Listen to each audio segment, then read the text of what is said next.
Welcome to Women Insurepreneurs, the podcast empowering female insurance agents to thrive in the industry. Join us as we dive into the world of insurance entrepreneurship, share success stories, and provide invaluable insights through the lens of female entrepreneurship.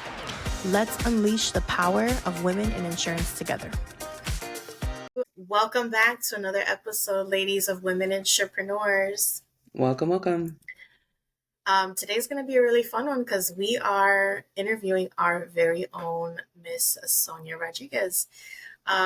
So in the month of May, we are honoring our veterans and just kind of getting the perspective on their military background and how that may or may not translate into the insurance business. So you guys may have known this already about her, depending on when you tuned in, but Sonia is a vet, and I'm going to have her elaborate on that. So with that being said, Sonia, can you tell us a little bit about yourself and what you currently do? Yes, actually, I am a veteran. I served 14 years in the Army, did 2 tours in Iraq, and I am a woman entrepreneur. I am a woman entrepreneur. I have my own business, and it's something that I enjoy. I enjoy helping people. It's that philanthropic side of me. I specialize in final expense and mortgage protection insurance, simply because I like to help the vulnerable and I like to help protect people that work so hard to get into that home that they want. That I want to make sure it's protected. Nice. And what would you say, and who or what would you say inspired you to become an entrepreneur? You know what? My mom, she was an entrepreneur by heart. I mean, in the 80s, she did the Mirta de Perales shampoo and hair treatment, Avon. She did Tupperware. She sold actually clothes. She would buy clothes wholesale in the alleys in Los Angeles. Those that are from California, the LA area, know exactly what I'm talking about. And she purchased clothes wholesale and took it, to Mexico. And her dream was to open a boutique. And she did pretty good in sales. Her sister would help her sell all the clothing that she took over there. And her dream was to eventually open a boutique. And just seeing that hustle in her, right? She always wanted more. I think that's honestly what inspired me to always be an entrepreneur. It's something that's been in me. It's not something that I want to do. It's something that's in me. What would you say is maybe one of the biggest lessons that you have learned while being on your journey? I think that the simple fact that we fail to understand, I've said this several times, I think that we fail to understand that our families don't know us when it comes to the insurance industry, don't know us from Adam. They know me as their Aunt Sonia or their cousin Sonia or their sister Sonia, their friend that they've known since high school Sonia.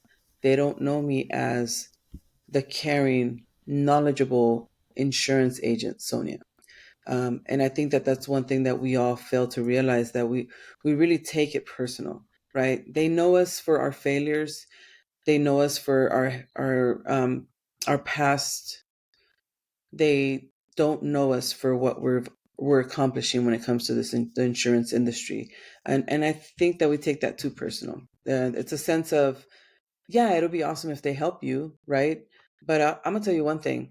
If I love my daughters, but if one of them one day picked up doing eyebrows, I'm sorry, but it'll probably be about 10 years before I let you touch my eyebrows. You know what I mean?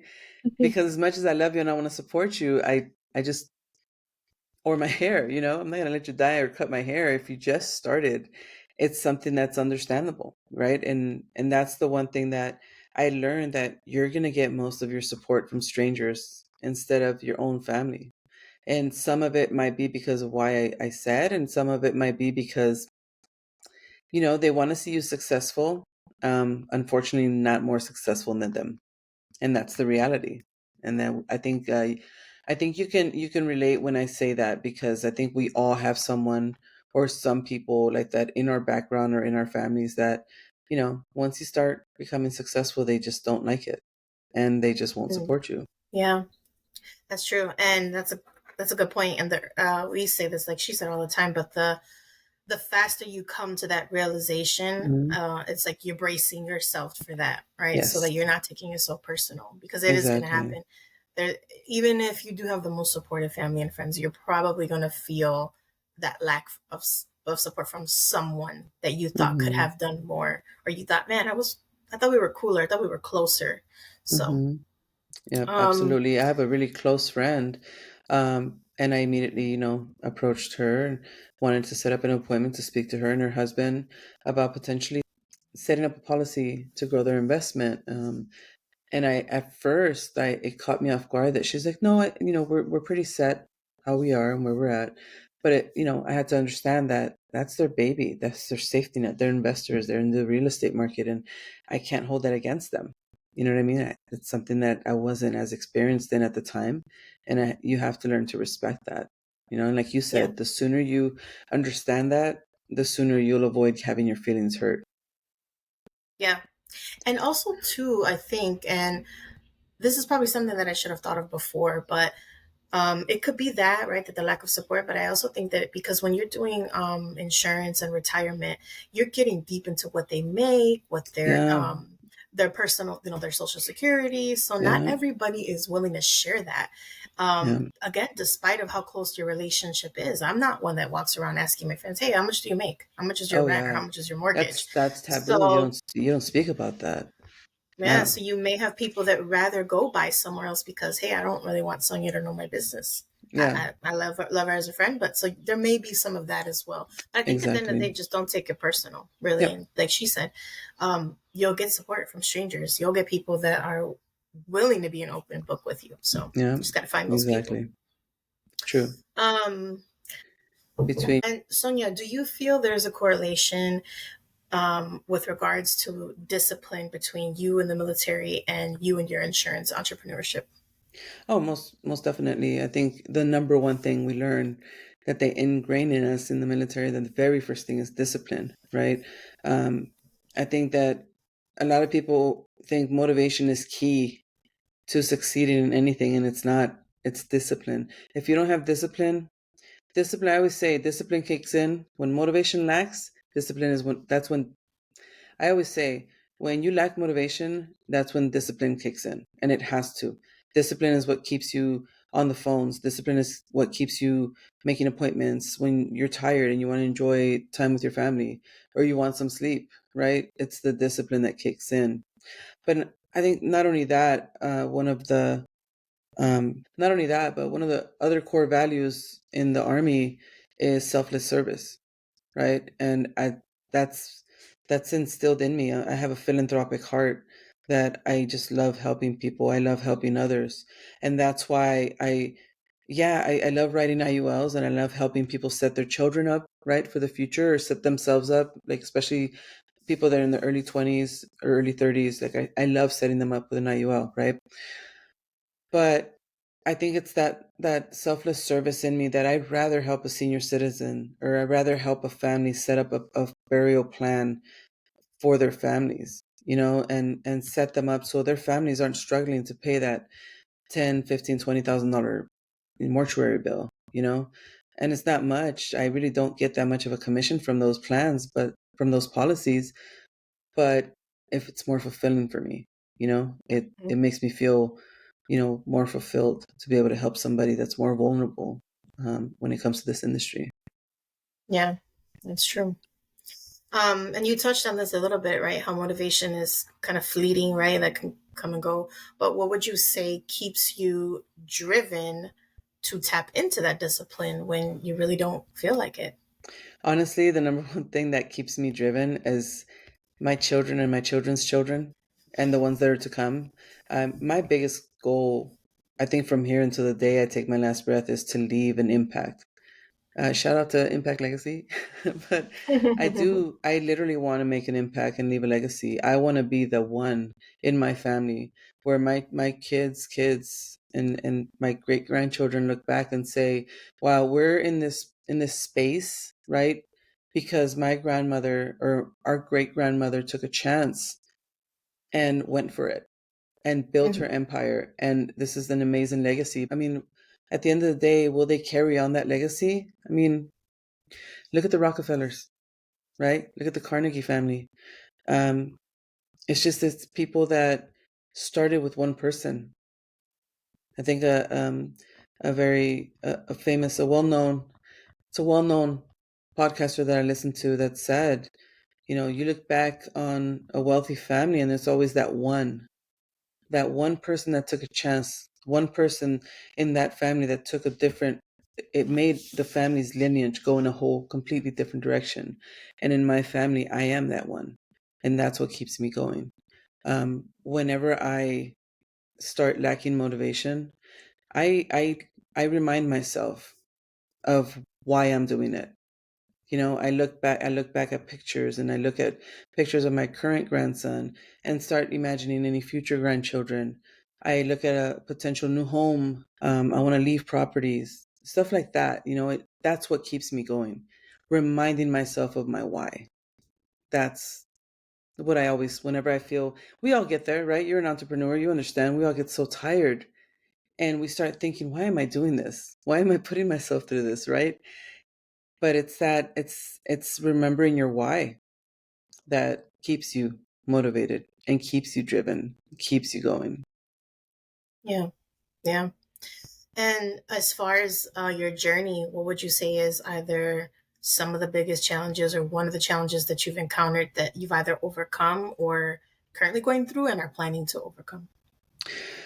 I think in my entrepreneur journey, in the insurance industry especially, um, I think the biggest thing I had to overcome is myself. I think that I am my biggest critic. I think that a lot of people can relate to that. I am my biggest critic, and I don't give myself enough credit. Sometimes I think for everything I've accomplished. Um, I'm nowhere near where I want to be, believe me. But I'm pretty proud of what I have, you know, and being able to accomplish that on my own. For me and my family, it's something that I'm extremely proud of. Um, but I think that I myself, you know, I doubt myself too much or I make excuses for myself too much. And it's like sometimes I just gotta knock it off. Get out of my like there's where that discipline kicks in, right? It's like knock it off. Sometimes we tend to get in our own way when it comes to growth and potential and exceeding our expectations. We're the ones that put that stop to it. Because in reality, nobody else can stop us, right? Besides ourselves. So I think that getting into my own head is what's really been a hurdle for me. I think what ties into also this episode is, you know, trying to get it all together, right? Stay together, keep your goal, right? Just like in the military, you got to keep your focus on the mission and you have to stay focused on what it is that you want to accomplish, right? And get out of your own way. I mean, like I say, in the military, they break you in right from the beginning. And I still remember that night in 1997. That's how old I am. But that night in Fort Jackson, where I'm just laying there in my first night of basic training in bed in that little cot. And I'm like, what am I doing here? Am I crazy? I'm never going to be able to do this, you know? And look, I mean, I ended up doing 14 years of it, you know? So I think we get in our own head sometimes. So yeah, I think that's been one of the obstacles myself. Yeah, yeah. Yeah. And on the flip side of that, what would you say? And you did say that you are proud of what you currently have, but what would you say is a success or maybe a milestone that you're most proud of, either in your military background or both in your entrepreneurship background? Well, for me, I think honestly is becoming a homeowner. That's something that I never saw possible, right? And to be able to do that on my own, right? A lot of people, especially nowadays, they're struggling to even get qualified. But to become a homeowner, to finally be able to have one, the staple of this is where it all started, right? I always say, I tell everyone, statistically, I'm not supposed to be here. A young single mother, right, with nothing to her name. Obviously, that was 20 years ago, but still, you know, my life could have gone a completely different way. And the day that I got the keys to my house was, ironically, both. It was a really humbling, proud experience, yet humbling. Um, because I really wish I could have given that to my children when they were small, you know, not adults. So, but it was still nonetheless a very proud moment for me. And it ties into being a veteran because, thanks to the veteran home loan program, I was able to get an amazingly small interest rate. So Nice. gotta love that, right? Yeah, it's the least they can do, right? I think. Um, and work-life balance. I know you juggle a lot just through Yeah, conversation, and she has shared some of that on this podcast. But again, any tips, and we say this in almost every episode because we know that you listening out there you're juggling something, yeah, whether it's they've got kids, a spouse, household. A lot of people are doing regular 9 to 5s and entrepreneurship on the side. So what have you found that works to kind of help in both ways, like the work life balance to be productive, but the work life balance to actually have a life and be there for your kids and grandkids yeah. or grandchildren? I think that that's what helped me push more into the entrepreneurial field because, to be honest with you, I didn't have that work life balance when I was younger. I mean, as I mentioned, I was a single mom, and I had to work. You know, I worked so much to provide a life for my kids that I wasn't really able to enjoy it with them. And that's one thing that I promised myself, that no matter what, I wasn't going to allow that to happen when it came to my grandchildren. I want to be accessible to their first days of school, their school plays, all of that. So I think my biggest advice, and I think Troy, I think we had him on an episode here too. He mentioned it himself. Get up, get up early. Well, a lot of people ask me, look, how do you do everything? And, can you give me some pointers like in here, right? Very first question that I ask is, how many hours of sleep do you get? And right when they tell me they're at 8 plus, it's like, oh no, why? Why? 8 hours of sleep, that's a third of your day. You literally killed a third of your day with 8 hours of sleep.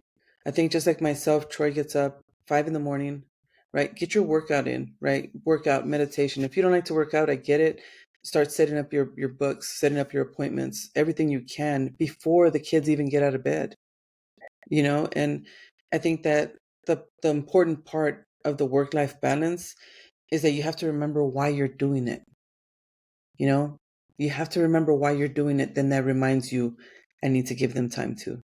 Um, a famous podcaster mentioned that he actually put time with his family in his agenda to make sure that nothing else took up that time. You treat it as a meeting, right? You treat it as a scheduled appointment. That way you don't have anything else impeding on that time with your family, with your spouse, with your loved ones. That way you get that balance and you feel that you're accomplishing, a lot. Now, if you're having like all these Saturday, parties and all this other stuff, then you're not really, that's not really work life balance. You have to pick your battles, you have to pick your priorities, right? You have to prioritize correctly, but always schedule time with your loved ones because they're the reason you're doing it, and they're going to end up missing out on you even being there.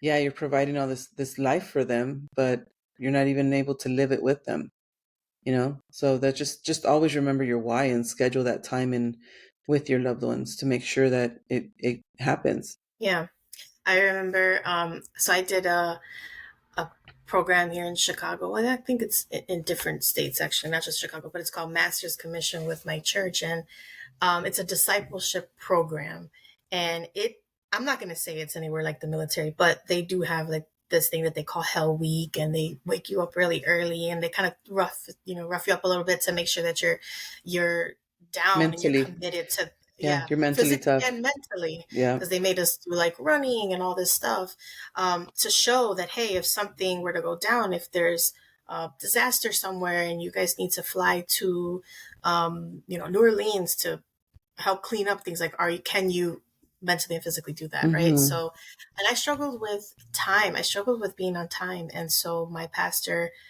made me, the day that we graduated, because it is a graduate program, we all went out and hung out, and he's like, I want you to meet me the next day after graduation at 7 a.m. And I'm like, 7 a.m.? Like, I just got out of this 9 month, 10-month program, and we're finally done. we're going out. We're going out to dinner. We're going to go hang out. And I knew we were going to stay up late. And we did. And I showed up on time. And he's like, he gave me a lesson on that. And one thing he said, which is kind of funny, but it goes to to your point. And he said, anything over like 5, 6 hours of sleep is a sin. And I thinking like, what? Like, I love my sleep. But it just reminded me of that. But in all seriousness, there is a correlation there with people that you admire that are doing big things and running businesses. And Yeah, a lot of them, not to say that they're not getting sleep, but they are waking up early and really staying early. up later, Because they really early. understand, yes, they understand Yeah. the correlation between getting up before the sun and success. You look at all these Yeah. successful businessmen, successful entrepreneurs, and they're all up really early. They're either working out because they're that discipline on their body, right? They're either working out Hmm. or they're reading something, meditating, you know, learning something, but they're up. I read somewhere that sleep 8 hours of sleep is luxury of the rich. And it stuck to me. It stuck to me. But if you really look at it, rich people usually, like you said, the successful people are usually up early. So it's like that they don't even give themselves that that luxury, right? Yeah. It's a Yeah. discipline. I was just going to say that it's the discipline because though you'll fall off. It's very easy to fall off of everything, even Yeah. if you do have money, right? Now you become a slob or a slouch because you're not working out as Yeah. much or you're not meditating as much. So now you're more stressed out. It's not just Hmm. about the money part of what you're doing during that morning, but what are you doing for yourself? Yeah. Um, and that yeah, that's a struggle for me. And we should probably do an episode on that, on tips on how to maintain that.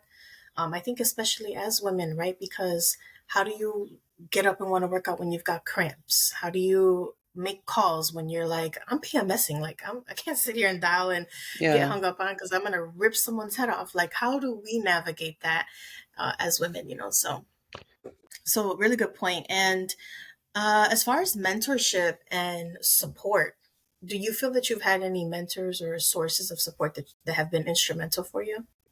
Yeah. I think that always having your family support, right? That's important. Your partner support. That's really important because if why build with somebody if they don't support you, right? It doesn't make any sense to me sometimes. And you see it sometimes that, you got the guy or the girl struggling and trying to grow in their entrepreneurial field, but they don't have that support from their partner, and it's pretty sad. But I think that that's important. I've had that. Sometimes they don't really understand my business sometimes, but they just know that, hey, mom sells insurance or my girl sells insurance. But they're supportive, and that's golden to me. Knowing that they support my madness, like my partner, the fact that he believes my crazy, right? I see this vision, and I'm sure it drives him crazy that it's nonstop. Okay, I get it, but he supports it, and you have to have that. Um, when it comes to mentorship in the military, it was something that I'll never forget. It was my command sergeant major. I was 9 months pregnant, and he still expected me to move with a purpose. His key slogan was, "Don't make excuses, make it happen." And that stuck to me till this day. 22 years later, I'm still saying that. Don't make excuses, just make it happen. Because we tend to do that a lot. We make too many excuses on why it can't happen. Just make it happen. Make it happen and show me how it happened. When it comes to the insurance industry, I honestly, I am really proud to say that I think Jackie. I'm really proud to say that Kevin and Alyssa are just huge mentors. And I'm twice their age. At such a young age, they're achieving so much.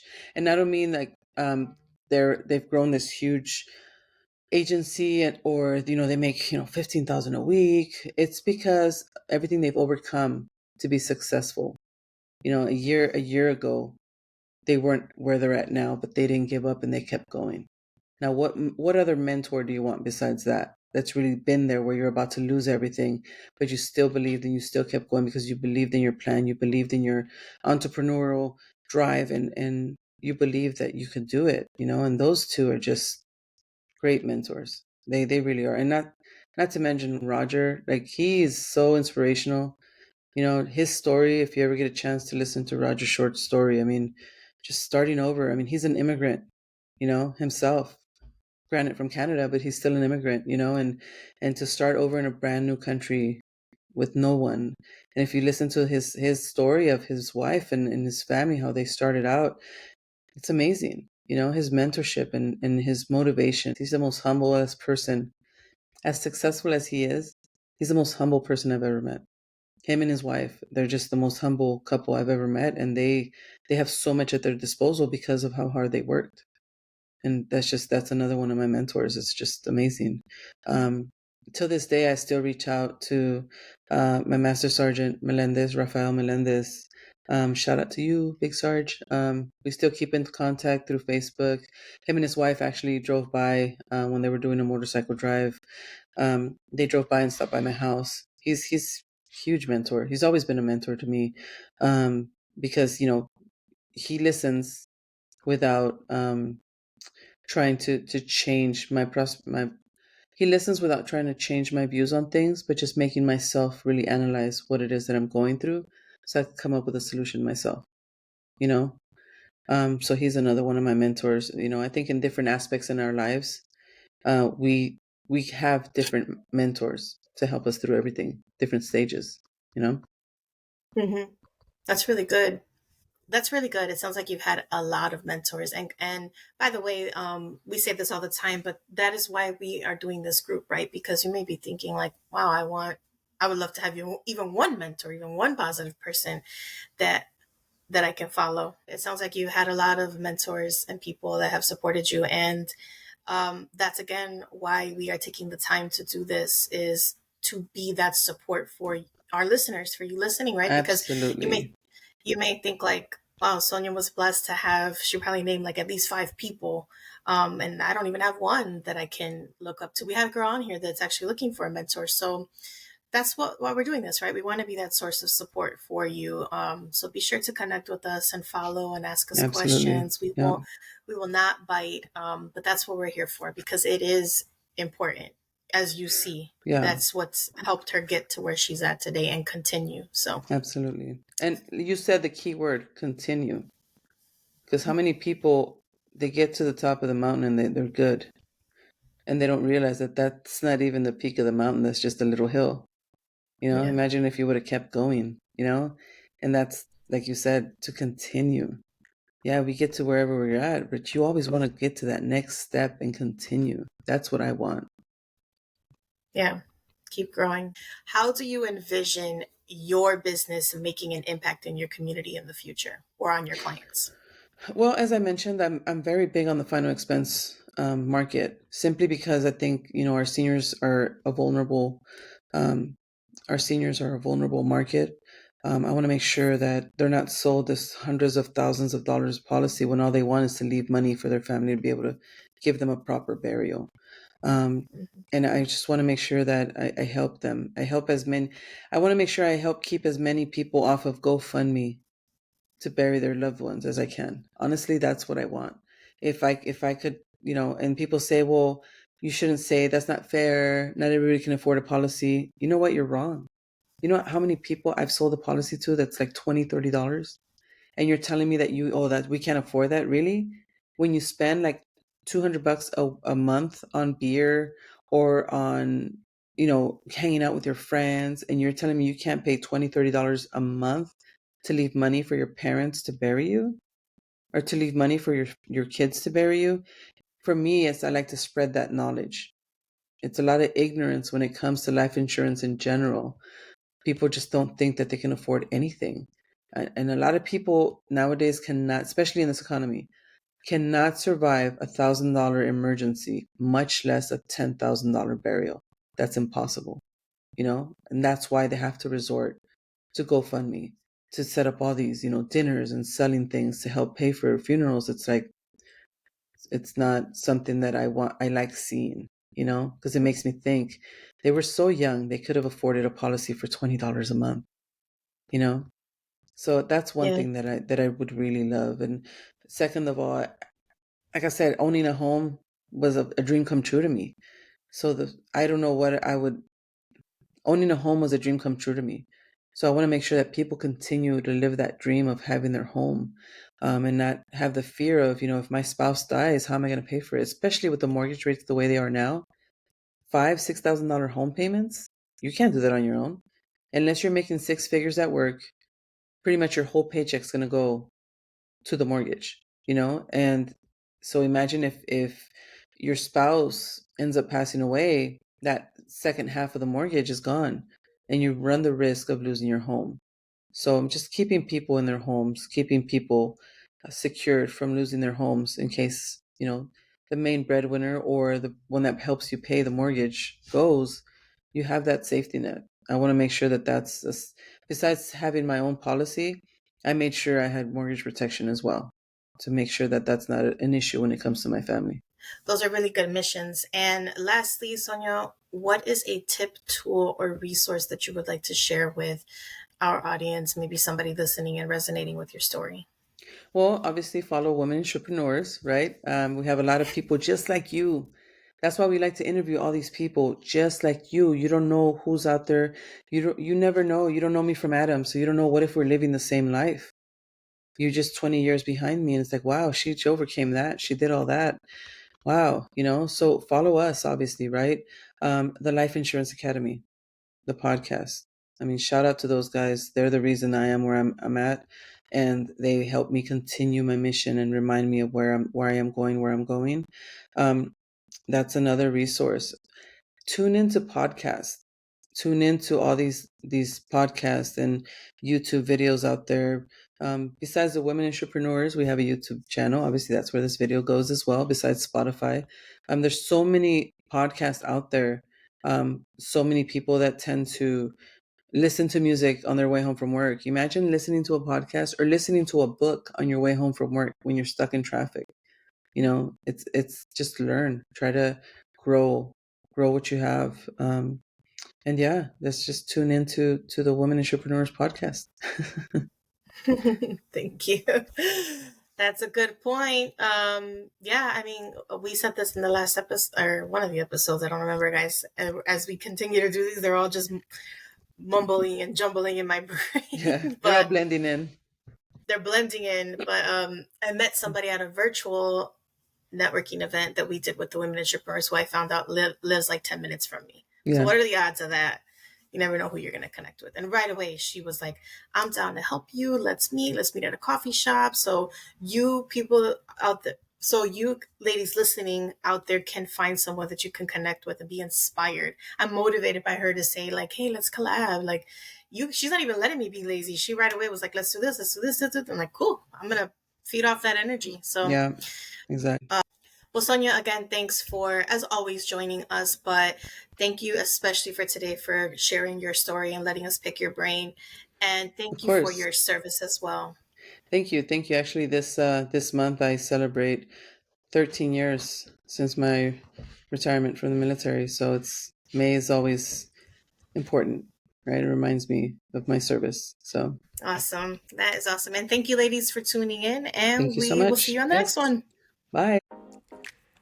Thanks for listening to Women Insurepreneurs. We hope you feel inspired and equipped for your journey in the insurance industry. Subscribe for more empowering conversations and connect with us on Instagram at Women Insurepreneurs. Make sure you join our meetup group so you don't miss any of our events. Until next time, keep shining and pursuing your dreams. Remember, your potential knows no bounds.